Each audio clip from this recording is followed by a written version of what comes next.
Tuloy ng may bahay tour sa hotel-inspired home ng comedian na si Kuya Alex Calleja, nakakwentuhan ko rin ang panganay ni Kuya Alex na si Liam. What is your most favorite part of your house? Shoe collection na kwarto ng tatay ko. Sana kasing size ko na lang yung panit natin. Hindi pala. Mas malaki na. Saka yung gym area, kaya minsan, That's your favorite.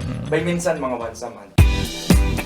Sunod na ipinakita sa akin ni Kuya Alex ang malawak nilang outdoor area. Itong area sa likod, dyan yung ini-invite ko yung comedy crew, yung mga kapwa-comedians. Diyan kami minsan nagre-relax, nag-billiard, billiards. Diyan kami nagbabounce ng mga jokes.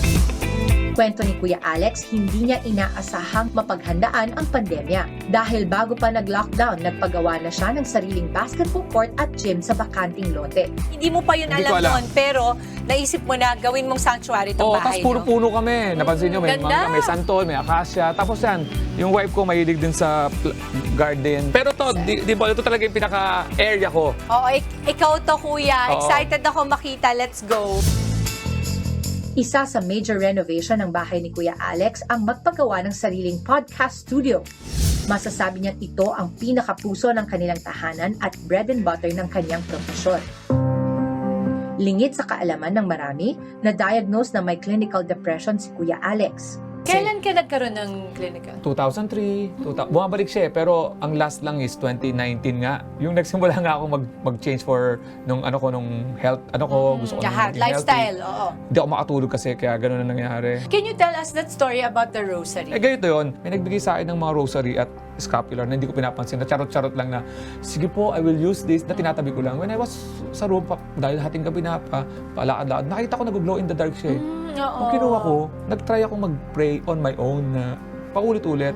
Hindi ko natatapos yung rosary, nakakatulog ako. Sabi ko, nagising ako, parang refresh ako. Bilang pagkatapos nun, nagbago lahat nung... The Lord has His way talaga of Oo. reaching us eh. Oh, pero diba? nung kinukwento ko yun, ang kwento ko lang, it's meditation. Dahil it helps you sleep. Pero sa tingin ko na, parang nakonta ko siya. At para mas to the next level ang saya, may stand-up comedy 101 sa akin si Kuya Alex. Alam mo, ba? bilang stand-up comedian, meron akong formula. Premise, setup, punchline. Ang premise is, ano ang sitwasyon? Halimbawa, ikaw din, Paul. Naging morning show host ka. Anong nakakainis bilang morning host? Magsabi ka na isang ano? Nagpa-fasting ka. Oo. Dapat gabi ka pa kakain. Yun yung premise mo. Iisip ka naman ngayon ng para ma-setup yung nakakatawa. Nakakainis kasi nagpa-fasting ka, no?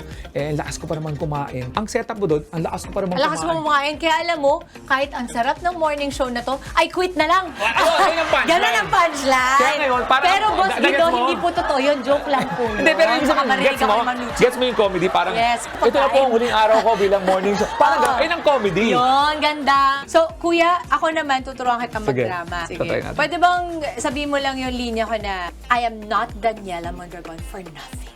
Saan po ang camera ko direct? Dito. Dito tayo. I am not Daniela Ano ba? Sa galit? Ano ba ito? May drama? Eh, Daniela mo dapat kontrabida. Oo. Drama ang pinagawa pero yung lighting pang horror. Sige. Ito. Comedy rin yun. Ganda. Okay. Sabihin mo lang, sa gabi. Okay na. Sa gabi ng lagim, ako ang makikita. Wow. Huwag na tayo Ako, si Daniela. Mondragon. Hindi mo kaya. I think Hindi you mo kaya. failed. No, okay. Pero huwag ka magalala kuya dahil nag-fail ka man sa padrama na yan. Wala namang ibang failure na nakita ko. Kundi Oo. talaga ang ayos ng pamilya mo.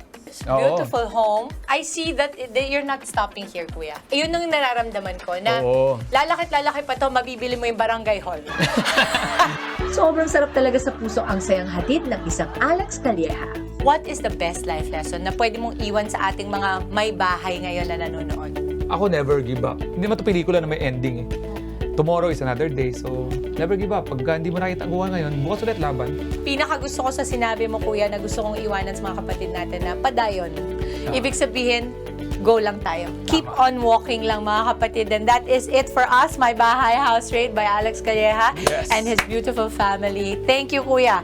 Mga kapatid, Dimples Romana po, kumpletuhin ang inyong umaga ng mga kwentong puno ng inspirasyon.